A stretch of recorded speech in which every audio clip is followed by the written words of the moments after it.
प्रधानमंत्री आवास योजना के तहत लोगों को अपने सपनों के घर को लेकर बड़ी उम्मीद थी, लेकिन नीमच में नगर पालिका के एक मैसेज ने लोगों के सपनों के घर की उम्मीद पर पानी सा ही फेर दिया है। जी हाँ, नगर पालिका ने गरीबों को एक सप्ताह में अपने आवास के लिए 1 लाख रुपए ही अचानक जमा करवाए जाने के निर्देश जारी कर दिया है, जिससे लोग सकते में हैं। प्रधानमंत्री आवास योजना के तहत मिलने वाले मकानों को लेकर पूरे देश के साथ ही नीमच में भी बड़ी तादाद में आम गरीब लोगों ने अपने आशियाने की उम्मीद में 20-20 हज़ार रुपये की राशि जमा करवाई थी, लेकिन उस समय इन्हें नहीं पता था कि आगे अचानक ही लाखों की किस्तें सामने आ जाएगी और उनकी उम्मीदों पर पानी ही फिर जाएगा। नगर पालिका ने अभी अपने करीब 250 मकानों के हितग्राहियों को लेकर एक मैसेज सभी को भेजा है और कहा है कि एक सप्ताह में 1 लाख रुपए की वे किस्तें जमा करें,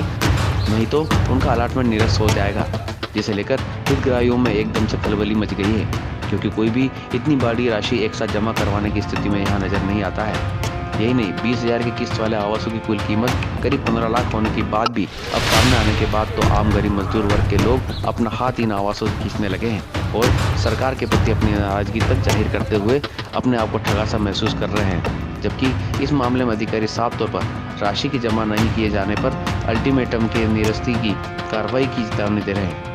सबसे पहली बात तो जो मेरे को एसएमएस आया कि आपको तुरंत 1 लाख रुपए जमा कराना है 7 दिवस के अंदर, तो मेरे जैसे व्यक्ति के लिए जो कि लकड़ी का फर्नीचर की काम करके और पैसा कमाता है मजदूरी टाइप काम करके, और मेरे लिए एकदम से 1 लाख रुपए इकट्ठे करना बहुत मुश्किल है। तो पहला झटका तो वही था। उसके बाद जब मैंने अधिकारियों से पूछा कि इस मकान की कीमत क्या जाएगी, तो अधिकारियों ने कहा कि लगभग 14 से 15 लाख के बीच में इसकी कीमत है, इससे कम नहीं होगी, ये स्पष्ट उन्होंने मुझे कहा।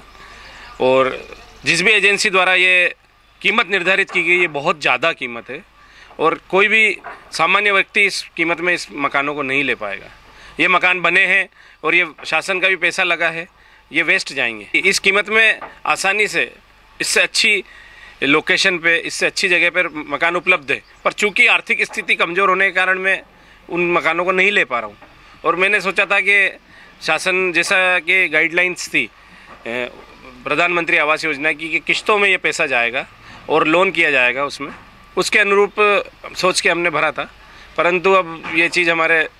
बहुत मानसिक रूप से अब इसके लिए हम तैयार नहीं हैं। तो निश्चित रूप से ये बहुत बड़ा कुठाराघात है उन गरीब लोगों पर जिन्होंने बहुत मुश्किल 20,000 रुपये जमा करके अपना एक आशियाना, अपना सिर पे छत लेने के लिए जो 20,000 रुपये नगर पालिका में जमा करवाए थे, उनको तो ये उम्मीद थी, ये शर्तें थी शासन की कि भाई आपको किस्तों में पैसा जमा कराना पड़ेगा। इस भरोसे में उन्होंने अपना पैसा जमा करा और अपना एक मकान बुक कराया कनौटी में, आपको शायद मालूम है। लेकिन वो अभी हो रहा क्या है कि ये जो आदेश निकाला है, इससे उनकी पूरी तरह कमर टूट चुकी है। 1 हफ्ता में वो 1 लाख रुपए कहाँ से ला करके शासन को जमा कराएंगे, तो निश्चित ही कहीं ना कहीं ये शासन का एक बहुत बड़ा षड्यंत्र नज़र आ रहा है इसमें कि उन गरीब लोगों से उनका हक छीन लिया जाए, जिन्होंने 20,000 रुपये जमा करके वो मकान लेने की जो प्रक्रिया शुरू करी थी। कहीं ना कहीं एक बहुत बड़ा खेल है कि उनके 20,000 रुपये या तो लौटा दिए जाएँ या किसी तरह गबन करके उनको मकानों से वंचित करके एक बहुत ही मोटी रकम में उनको जो है किसी अन्य कहीं सेल किए जाएं, या एक घोटाला आप इसको कह सकते हैं। किसी भी तरह से इसमें एक षड्यंत्र की बू आ रही है और निश्चित रूप से ये जब अगर वादा किया गया था कि किस्तों में पैसा लेंगे, तो वो शासन को अपने वादे पे ही। कनौटी रोड पे जो प्रधानमंत्री आवास अंतर्गत जो मकान निर्माणाधीन है, उसमें LIG के मकान में जो आवेदन लिए गए थे, उनके साथ 20,000 रुपये की FDR सिर्फ पंजीयन राशि के रूप में ली गई थी। उसकी वास्तविक लागत 14 से 15 लाख है और जब उसका 20% जब निकाय में जमा कर देगा, उसको आवंटन आदेश प्राप्त होगा। उसके बाद उसको शेष राशि के लिए बैंक से ऋण की व्यवस्था करके किस्तों पर भुगतान करना होगा और उसकी 20% राशि जो उसको जमा करना, उसके एवज में अभी 1-1 लाख रुपए की सभी से मांग की गई है। उसी अनुसार लोग कार्यालय में 1-1 लाख रुपए जमा करा रहे हैं। शेष आगामी फिर जैसे जैसे मकानों की प्रगति होगी उसके अकॉर्डिंग उससे मांग की नहीं है कि बिल्कुल किस्तों में तो है ही ना। वो तो 3 लाख भी तो हम किस्तों में ले रहे हैं, 20,000 पहले लिए, अभी 1 लाख ले रहे हैं, फिर भी किस्तें लेंगे, 3 लाख भी किस्तें में ले रहे हैं। उसके बाद रिमेनिंग अमाउंट उसको जो है बैंक से फाइनेंस की, जो जमा नहीं करा पाएंगे उनको विड्रा करना पड़ेगा, उनको मकान आवंटन नहीं किया जा सकता। तो पैसे, क्योंकि बिना पैसे के मकान मिल नहीं सकता।